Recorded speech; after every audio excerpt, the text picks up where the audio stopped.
बात होगी वक्फ की, जिसको लेकर घमासान लगातार जारी है और अब आज इसी की एक नई कड़ी सामने आने वाली है। विरोध प्रदर्शन की अगली किस्त के तौर पर क्या होगा बताती हूं आपको। वक्फ कानून के खिलाफ आज दिल्ली के तालकटोरा स्टेडियम में मुस्लिम संगठनों का प्रदर्शन होगा। All India Muslim personal law board की ओर से वक्फ संशोधन कानून के खिलाफ वक्फ बचाओ कॉन्फ्रेंस का आयोजन किया जा रहा है। ये बड़ी खबर है जो मैं आपको बता रही हूं। इस कार्यक्रम में जमीयत उलमाए हिंद, जमात इस्लामी हिंद जैसे मुस्लिम संगठनों के अध्यक्ष और प्रतिनिधि वक्फ संशोधन कानून के खिलाफ अपनी बात रखेंगे। और गौर करने वाली बात यह है कि इसके अलावा ये जो कार्यक्रम किया जा रहा है, इस कार्यक्रम में विपक्ष के कई सांसदों को भी all India Muslim personal law board की तरफ से बुलाया गया है। जिन विपक्षी सांसदों को बुलाया गया है उनमें एआईएमआईएम चीफ असदुद्दीन ओवैसी का नाम है, आरजेडी सांसद मनोज झा, कांग्रेस सांसद इमरान मसूद को आमंत्रित किया गया है, समाजवादी पार्टी के सांसद मुहिबुल्लाह नदवी को भी बुलाया गया है। यानी बड़े बड़े मुस्लिम धर्मगुरुओं के साथ विपक्षी दलों के ये बड़े चेहरे जिन्हें न्योता भेजा गया है, इनका जमावड़ा भी नजर आ सकता है, जो वक्फ कानून के खिलाफ अपनी आवाज आज बुलंद करते हुए सुनाई पड़ेंगे, केंद्र सरकार को घेरेंगे। हमारे साथ बात करने के लिए मौजूद हैं all India Muslim personal law board के अध्यक्ष मौलाना खालिद सैफुल्लाह रहमानी साहब। क्या सुप्रीम कोर्ट का जो अभी तक जो ऑब्जर्वेशन है, इससे थोड़ी खुशी, थोड़ी संतोष है? हाँ, हम अच्छी उम्मीद रखते हैं। हमने हमेशा मुल्क की अदालत पर एतमाद किया है, भरोसा किया है, और अभी तो जाहिर है उन्होंने एक आर्जी राहत दी है, वो काफ़ी नहीं, और सिर्फ 2 पॉइंट को लिया है। यह पूरा कानून ही ऐसा है कि उसको डस्टबिन में डाल देना चाहिए। मौलाना, जिस तरीके की बात सरकार के नुमाइंदों की तरफ से की गई कि क्या आपको नहीं लगता कि वक्फ बोर्ड कानून में जो 2013 में संशोधन किए गए थे, लेकिन उसके बावजूद कुछ खामियां थी, कई इदारे, कई प्रॉपर्टीज़ अभी भी हैं वक्फ बोर्ड के पास जिसके जो किराए हैं वो बहुत मिनिमल है। पुरानी दिल्ली में कई ऐसे हैं प्राइम प्रॉपर्टी हैं, लेकिन 20 रुपये, 25 रुपये, 30 रुपये हैं। आप ये बताइए कि वक्फ बोर्ड के ओहदेदारों को कौन अपॉइंटमेंट करता है? उसका गवर्नमेंट ही करती है ना। तो अगर वक्फ बोर्ड में कहीं कोई कमी है तो ये गलती गवर्नमेंट की है या मुसलमानों की है? गवर्नमेंट की है। ये हुकूमत बहुत ही बदनीयत है और इसका मकसद माइनॉरिटीज़ के हुकूक़ को भी मुतासिर करना है और संविधान से आगे जाकर अवाम की चीज़ों पर कब्जा करना। ये सभी कानूनी प्रक्रियाओं का पालन किया जा रहा है, तो फिर सड़कों पर उतर करके विरोध प्रदर्शन क्यों? इंसाफ हासिल करने के 2 रास्ते, एक लीगल रास्ता है, ये कोर्ट से गुजरता है, उसके लिए हम कोशिश कर रहे हैं। एक अवामी जद्दोजहद का रास्ता है जिसका हमारे मुल्क का संविधान उसकी इजाज़त देता है। तो ये जो हुकूमत है, इसके कान मज़लूमों की तरफ से बंद हैं, इसकी आँखें अक़लियतों की दुश्वारियों को देखने से आजिज़ हैं। तो इन तक अपनी आवाज़ पहुँचाने के लिए अवामी कोशिशें भी ज़रूरी हैं। इसलिए हमने दोनों तरह की कोशिशें जारी रखी हैं। तो हर महाज पर यह हुकूमत नाकाम, इसलिए यह हमेशा कोई ऐसा मुद्दा छेड़ना चाहती है जिसको हिंदू मुस्लिम बना दे और उसके ज़रिए हमारे बेचारे बाज भोले भाले हिंदू भाइयों को वरगलाए, उनको भड़काए और उनसे वोट हासिल करे। और आइए सीधे आपको लेकर चलेंगे दिल्ली के तालकटोरा स्टेडियम। हमारे साथ हमारे सहयोगी अहमद बिलाल इस वक्त मौजूद हैं और जरा बिलाल से ही जानते हैं। बिलाल, जरा बताइए यहाँ पर तालकटोरा स्टेडियम में किस तरीके की तैयारी इस वक्त नजर आ रही है? अब कुछ पुख्ता जानकारी मिल पा रही है? कौन कौन विपक्षी दलों के सांसद यहाँ इस मंच पर all India Muslim personal law board के इन तमाम नेताओं के साथ नजर आ सकते हैं? बिल्कुल रुमाना, देखिए आपको बता दें कि all India Muslim personal law board की तरफ से एक बार फिर से सरकार के ऊपर दबाव बनाने की कोशिश के तहत जो है वो ये प्रोटेस्ट जो है वो किया जा रहा है, जिसका नाम जो है वो दिया गया है सेव वक्फ कॉन्फ्रेंस, क्योंकि all India Muslim personal law board ने जो ऐलान किया है कि वो वक्फ बचाओ अभियान जो है वो चलाएगा और उसी के तहत जो है वो ये इस जलसे का और इस कॉन्फ्रेंस का जो आयोजन है वो यहाँ पर किया गया है। और इसके अलावा आपको बता दें कि इस जलसे में जो जो है वो तब जो विपक्ष के जो तमाम सांसद जो कि जेपीसी में, यानी कि जब वक्फ बिल पहली बार संसद में लाया गया था और जब इसे ज्वाइंट पार्लियामेंट कमेटी में जब भेजा गया था, तो उस वक्त उस कमेटी में जो भी विपक्ष के जो तमाम सदस्य सांसद जो है वो थे उस कमेटी में, वो सारे सांसद जो है वो यहाँ इस विरोध प्रदर्शन में जो है वो शामिल हो सकते हैं। इसके अलावा अलग अलग मुस्लिम संगठनों और जो सिविल लिबर्टीज के जो संगठन हैं उनके जो रहनुमा हैं उनको भी इस तरीके का इस आयोजन में जो है वो शिरकत करने के लिए जो है वो इनविटेशन जो है वो भेजा गया है। लेकिन आपको बता दें कि all India Muslim personal law board ने एक कॉम्प्रिहेंसिव प्लान जो है वो तैयार किया है इस वक्फ संशोधन कानून के खिलाफ जो है वो एक मोबिलाइजेशन करने के लिए, और ना सिर्फ आज बल्कि आने वाले 24 अप्रैल को भी दिल्ली के इस्लामिक सेंटर में जो है वो आपको बता दें कि जमात इस्लामी का जो लीगल विंग है उसकी तरफ से एक जो है वो वक्फ बचाओ सम्मेलन किया जाएगा। इसके अलावा 26 अप्रैल को, आने वाले 26 अप्रैल को पश्चिम बंगाल के कोलकाता में एक बड़ी रैली जो है वो जो पहला चरण है जो all India Muslim personal law board की तरफ से कहा गया है कि वो वक्फ को लेकर विरोध अपना जारी रखेंगे, उसके तहत जो कार्यक्रम होगा वो आप मुझे बता रहे हैं। आप यहाँ पर मौजूद हैं, अभी कितना समय और यहाँ पर ये जो वक्फ बचाओ कॉन्फ्रेंस सम्मेलन जो शुरू होगी यहाँ पर उसमें है, और अभी यहाँ पर जो लोग जुटना शुरू हो गए, अगर उनसे थोड़ा बात कर सकें, उनसे जान सकें कि वो कौन सा मुख्य मुद्दा है विरोध का जो उन्हें यहाँ खींचकर लेकर आया। बिलाल, बात कर सकते हैं आसपास मौजूद लोगों से?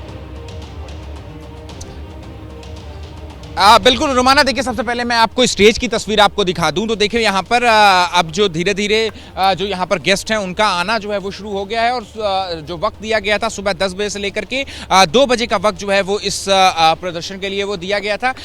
और मंच से लेकिन बार बार ये ऐलान किया जा रहा है कि जो आम लोग आए हुए हैं यहाँ पर देश के अलग अलग और दिल्ली के आसपास के इलाकों से, वो जो है वो मीडिया से सीधे मुखातिब ना हो, जो लोग सिर्फ स्टेज पर मौजूद रहेंगे और जिनको ये जिम्मेदारी दी गई है मीडिया से बात करने की, सिर्फ वही लोग जो है वो मीडिया से बात करें।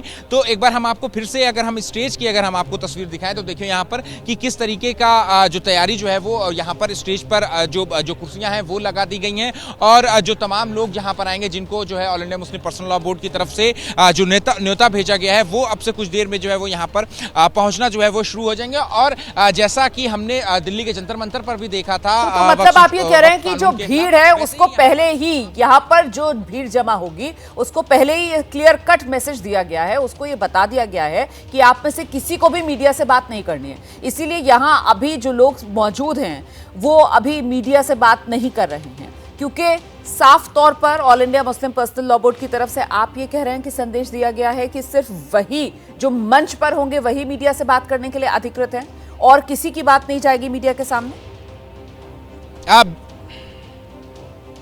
बिल्कुल रुमाना, देखिए मंच से बाकायदा ताकीद की जा रही है, अनाउंसमेंट किया जा रहा है इस बात को लेकर के कि जो कोई अगर कोई भी मीडिया कर्मी जो है वो उनके पास आता है तो फिर वो बात ना करें, सिर्फ और सिर्फ वही लोग जो है वो मीडिया के सामने अपनी बात रख सकते हैं, अपनी राय जाहिर कर सकते हैं, जिनको जो है वो बोर्ड की तरफ से ये जिम्मेदारी जो है वो दी गई है और जो स्टेज पर बोलने के लिए आएंगे। तो ये इसके पीछे वजह क्या हो सकती है?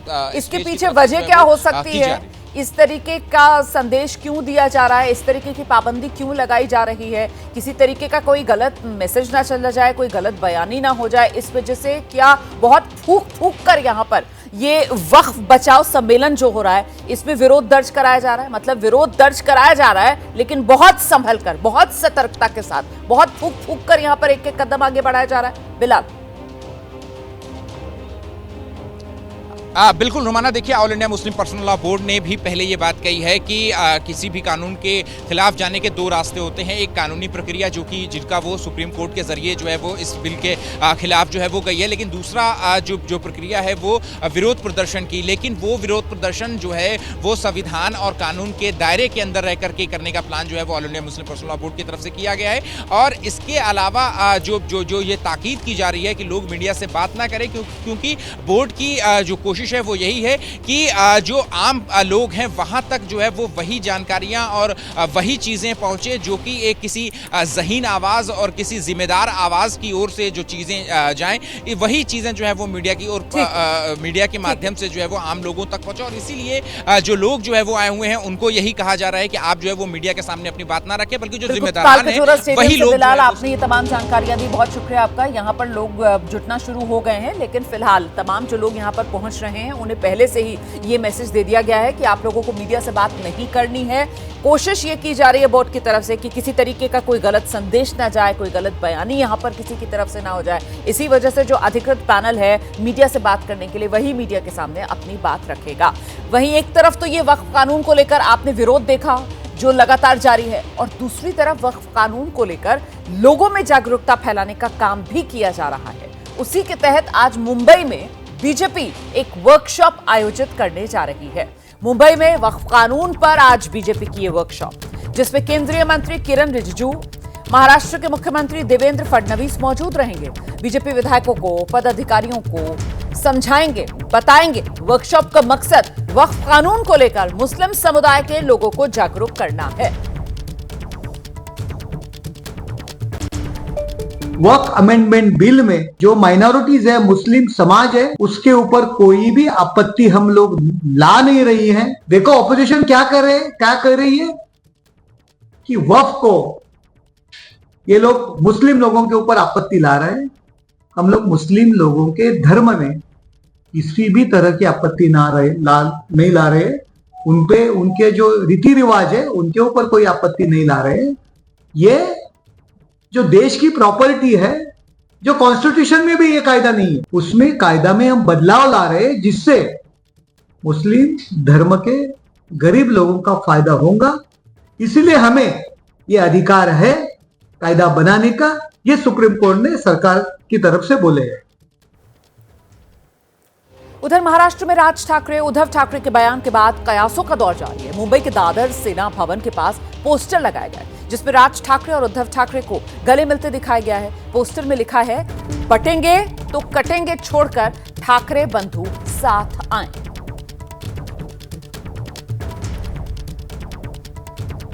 तो पोस्टर में उद्धव और राज ठाकरे के गले मिलने की तस्वीर, पोस्टर में लिखा, बटेंगे तो कटेंगे छोड़कर ठाकरे बंधु साथ आए। मुंबई में राज और उद्धव ठाकरे के ये पोस्टर गले मिलने की तस्वीर के साथ सीधे आपको लेकर चलेंगे। हमारे साथ हमारी सहयोगी नम्रता दुबे इस वक्त मौजूद है। नम्रता, कुछ जानकारी मिल पा रही है कि पोस्टर किसकी तरफ से लगाए गए हैं? देखिए, ये जो पोस्टर्स है वो पार्ले पंचांग करके एक ग्रुप है, संगठन है, उनकी तरफ से लगाए गए हैं, जो पुराने शिव सैनिक है और शिवसेना से जुड़े हुए लोग हैं। तो उनकी तरफ से ये पोस्टर्स लगाए गए हैं और इस पोस्टर पर राज ठाकरे और उद्धव ठाकरे के गले मिलने की तस्वीर है। साथ ही लिखा गया है कि कटेंगे बटेंगे की इस बात को ध्यान, क्योंकि मराठी में पूरी कविता लिखी गई है और कहा है कि अगर आप दोनों कटेंगे बटेंगे तो महाराष्ट्र भी विभाजित हो जाएगा। तो इस स्थिति को ध्यान में रखते हुए, स्लोगन का इस्तेमाल करते हुए सेना भवन के बाहर इस पोस्टर को लगाया गया। उसके ठीक बगल में 2 और पोस्टर लगाए गए हैं जिसमें मनसे और बीजेपी के बीच जो हिंदी भाषा और मराठी भाषा को लेकर वॉर चल रहा है उसका जिक्र किया गया है। तो उसी के बीच में ये पोस्टर लगाया गया। तो सेना भवन के पास अगर कोई पोस्टर लगाया जाता है तो उसका राजनीतिक मतलब बहुत ज्यादा माना जाता है, क्योंकि बहुत प्राइम पॉलिटिकल एरिया है। और ठीक उद्धव ठाकरे के दफ्तर के सामने ये पोस्टर लगा है तो बहुत कुछ संदेश देता है। इसके साथ एक अपडेट आपको दे दूं कि उद्धव ठाकरे फिलहाल यूरोप के टूर पर निकले हैं, जो 4 मई को वापस आएंगे। राज ठाकरे पहले से बाहर हैं, वो 30 अप्रैल तक आएंगे। उसके आने के बाद दोनों अपनी भूमिका साथ में रखेंगे। तो कहीं ना कहीं अप्रैल के एंड तक महाराष्ट्र में एक नई राजनीति का मोड़ भी देखने मिल सकता है। इस बात की आशंका जताई जा रही है। फिलहाल पोस्टर से पूरा माहौल जो है वो गरमाया हुआ है और दोनों भाइयों के गले लगने की तस्वीर जो है वो यहाँ पर देखने मिल रही है। मराठी में एक लंबी चौड़ी कविता लिखी है जिसमें कटेंगे तो बटेंगे, जो भाजपा की तरफ से दिया हुआ स्लोगन था, उसका भी जिक्र है। यानी कि अगर ठाकरे बंधु बटेंगे तो महाराष्ट्र में कटने की स्थिति जो है वो आएगी। और इसका जिक्र करते हुए पोस्टर जो है वो सेना भवन के बाहर देखने मिल रहा है। पोस्टर के पहले तमाम तरह से बयानबाजी सामने आ रही थी, लेकिन उसके बावजूद अब दोनों भाइयों के साथ आने का जिक्र जो है वो लगातार किया जा रहा है। कार्यकर्ताओं से बात करें, महाराष्ट्र की जनता से बात करें तो सभी लोग चाहते हैं कि ठाकरे बंधु साथ आए, क्योंकि इसका भरपूर फायदा उनको आगामी महानगर पालिका के चुनाव में होता हुआ दिखाई देगा। क्योंकि अलग होंगे तो नुकसान जो है इसमें सबसे ज्यादा मनसे को होगा, क्योंकि मनसे फिलहाल 0 पर है। उद्धव ठाकरे के पास 20 विधायकी की सीट बची है, लेकिन महानगर पालिका पालिका के चुनाव में कड़ी मेहनत करनी पड़ेगी।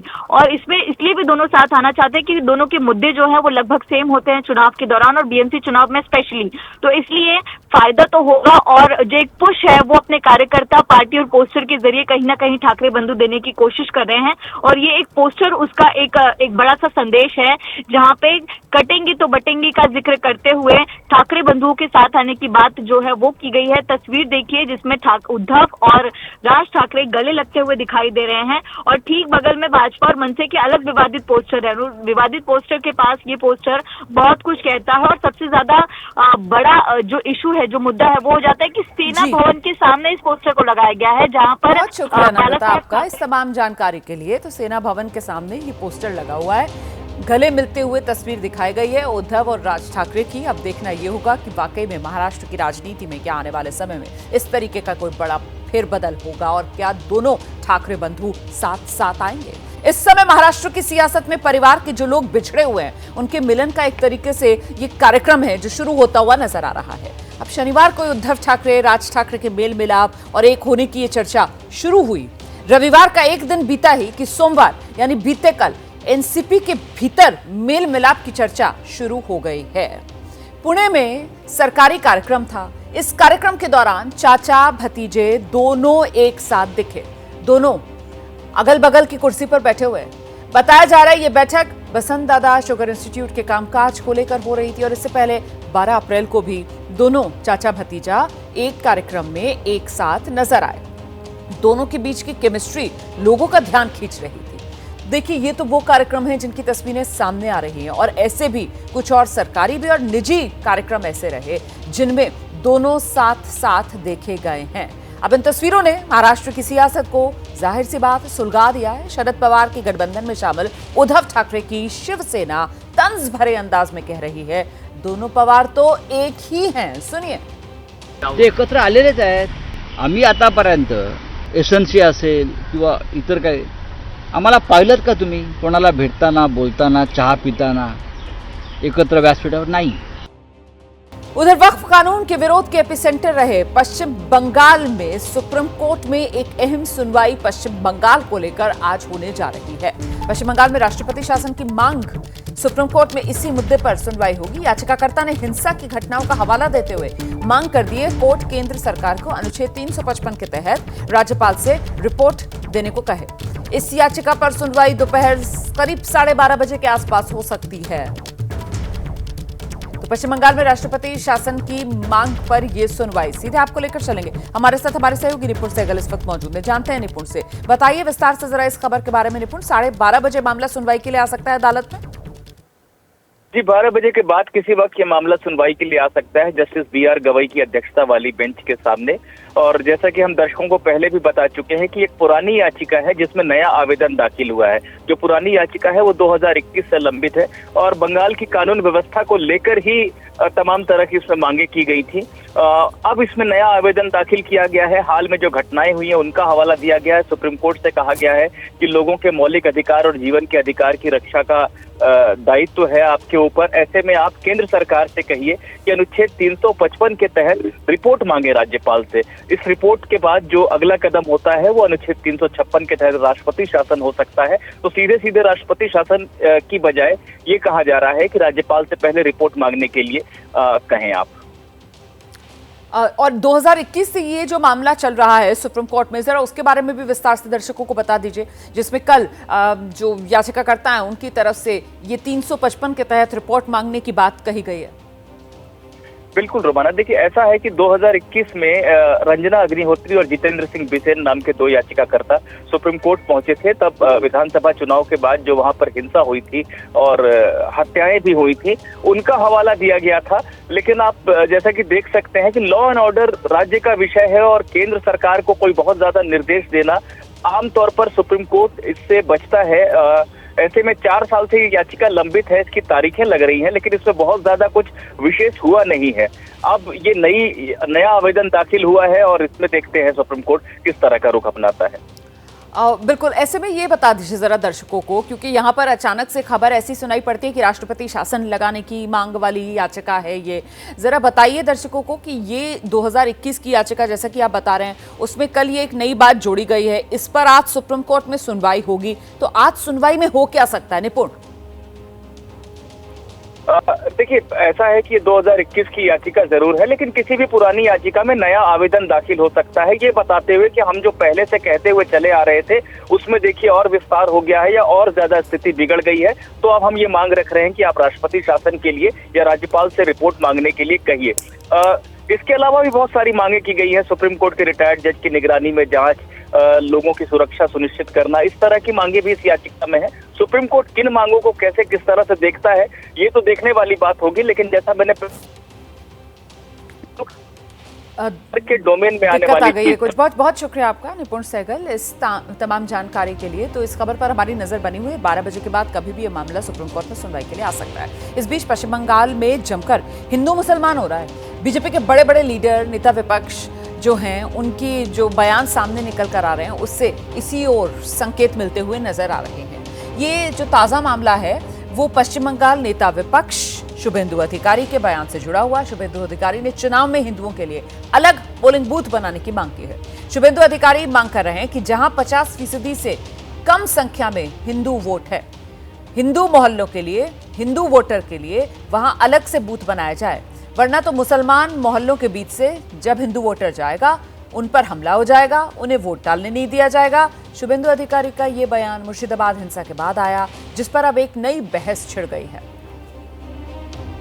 जहाँ 50% के नीचे हिंदू वोट है, हिंदू मोहल्ला के लिए, हिंदू वोटर के लिए अलग तरीके से बूथ बनाना चाहिए, नहीं तो वो जो मुस्लिम मोहल्ला के बीच जाएगा वहाँ इनका ऊपर आक्रमण होगा, वोट डालने नहीं देगा।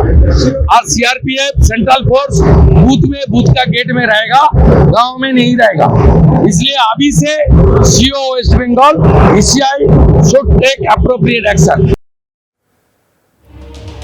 वहीं मुर्शिदाबाद हिंसा को लेकर सियासत जारी है। बीजेपी और टीएमसी के बीच वार पलटवार चल रहा है। टीएमसी के नेता कुणाल घोष ने बीजेपी पर साजिश का आरोप लगाया। अनुराग ठाकुर ने ममता बनर्जी को घेरा है। देखिए,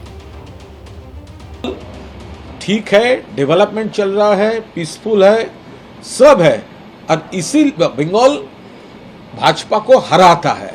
इसीलिए अभी प्लॉट तैयार हो रहा है कैसे बंगाल को डिस्टर्ब किया जाए, और भालचार पॉलिटिक्स वो प्लॉट करके दो एक बुरी घटना वो लोग घटाएंगे और उसके बाद वो पॉलिटिक्स करेंगे।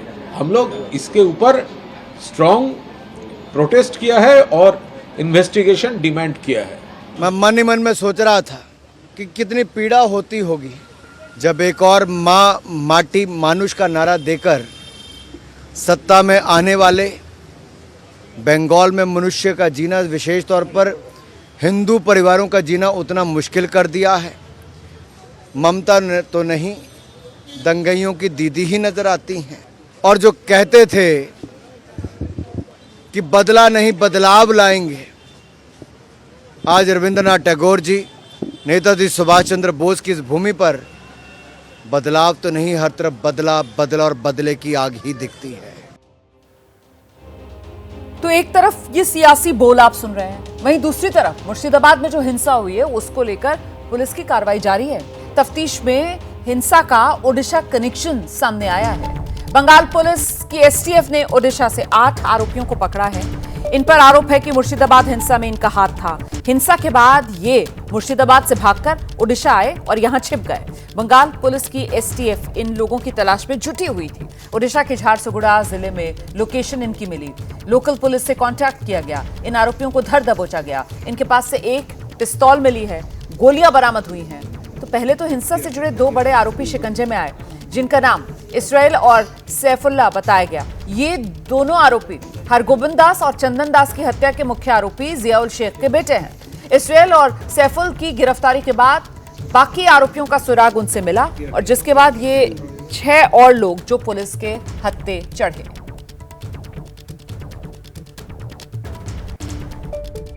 केस के कंटेक्स्ट में हमारी जो झारसुगुड़ा एसपी ने एक टीम बनाकर रेड किया तो 2 एक्यूज सैफुल हक और बानी इजराइल जो थे वो मुझे पुलिस कस्टडी में आए तो उनके पास एक वेपन था और उन्होंने कस्टडी से भागने की कोशिश भी की तो पुलिस ने एयर में कुछ राउंड फायर करके उनको कस्टडी में रखा और बाकी उनके इंट्रोगेशन के आधार पर बाकी 6 सस्पेक्ट और एक्यूज और भी जो क्राउड उनके जो क्राउड किलिंग के उनके जो कर सकते हैं राइटिंग के और आर्सन्स के जो 6 एक्यूज और भी पकड़े गए हैं और इस केस में इन्वेस्टिगेशन चल रहा है। बात कर लेते हैं जरा वक्फ के नाम पर हो रहे विरोध की। वक्फ कानून के खिलाफ दिल्ली के ताल कटोरा स्टेडियम में मुस्लिम संगठनों का आज प्रदर्शन है और बड़ा प्रदर्शन है। All India Muslim personal law board की ओर से वक्फ संशोधन कानून के खिलाफ वक्फ बचाओ कॉन्फ्रेंस का आयोजन किया जा रहा है। ये जो कार्यक्रम है इसमें जमीयत उलमा हिंद, जमात इस्लामी हिंद जैसे मुस्लिम संगठनों के अध्यक्ष प्रतिनिधि वक्फ संशोधन कानून के खिलाफ अपनी बात रखेंगे।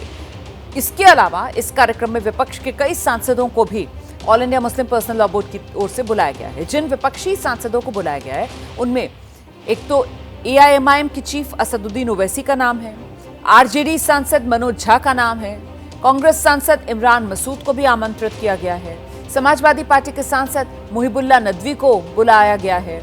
यानी बड़े मुस्लिम धर्मगुरुओं के साथ साथ विपक्षी दलों के ये बड़े नेता जो यहाँ वक्फ के विरोध में जो कॉन्फ्रेंस बुलाई गई है उसमें शिरकत करेंगे, वक्फ कानून के खिलाफ अपनी आवाज बुलंद करेंगे और केंद्र सरकार को एक बार फिर इस मंच से घेरने की तैयारी है।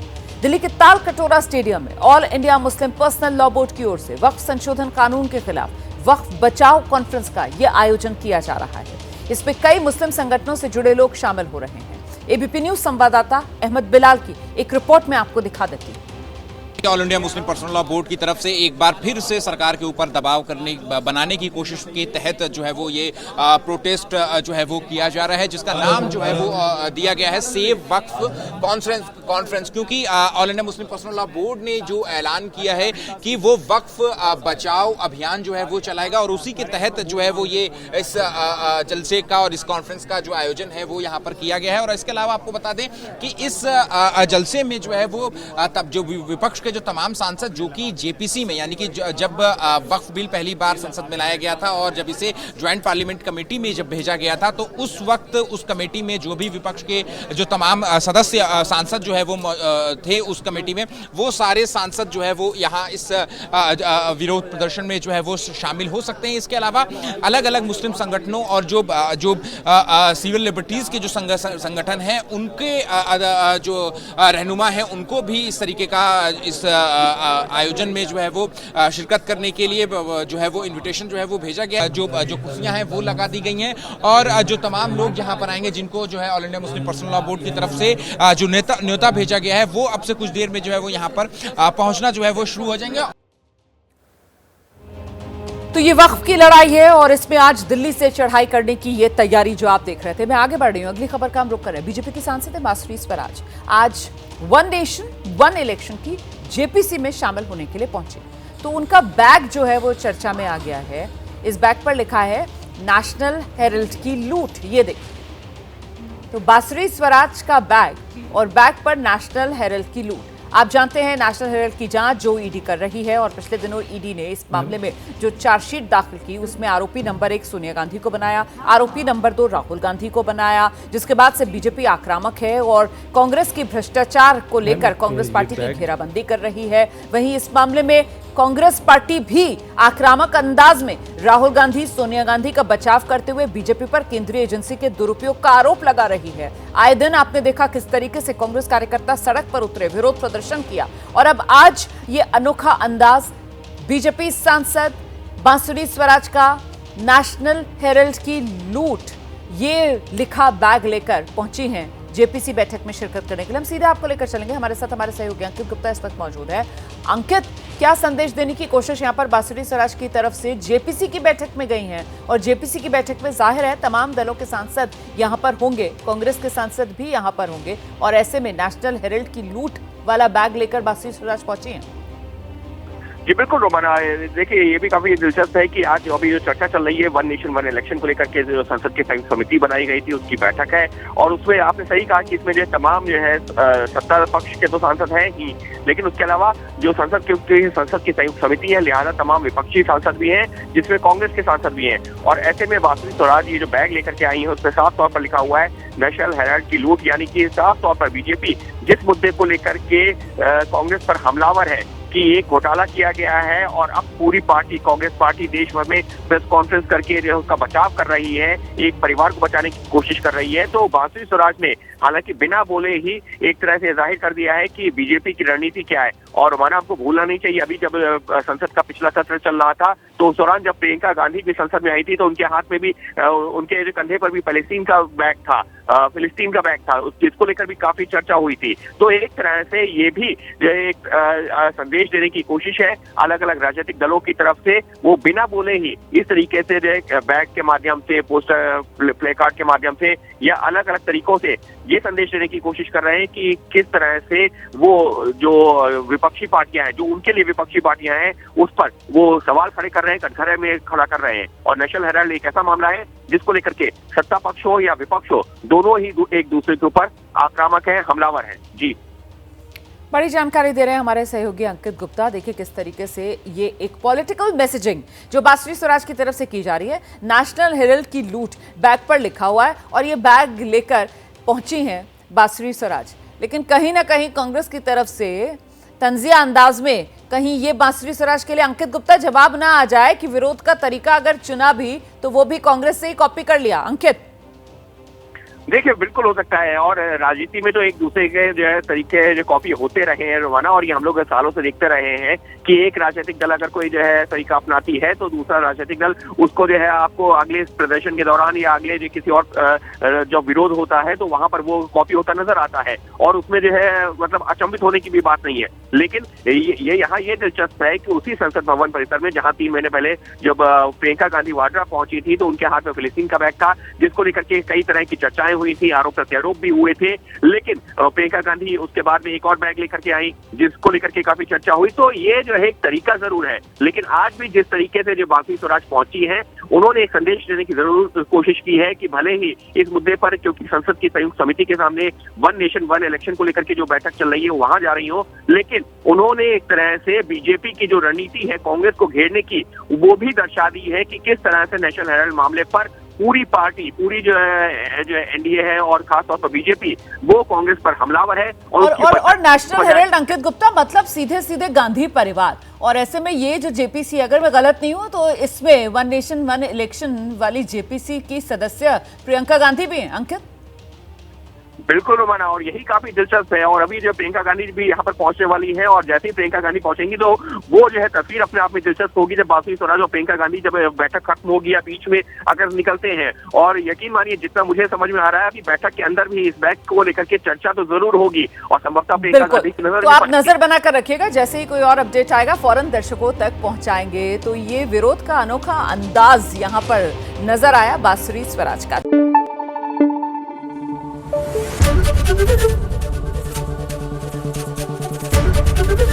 एबीपी न्यूज आपको रखे आगे।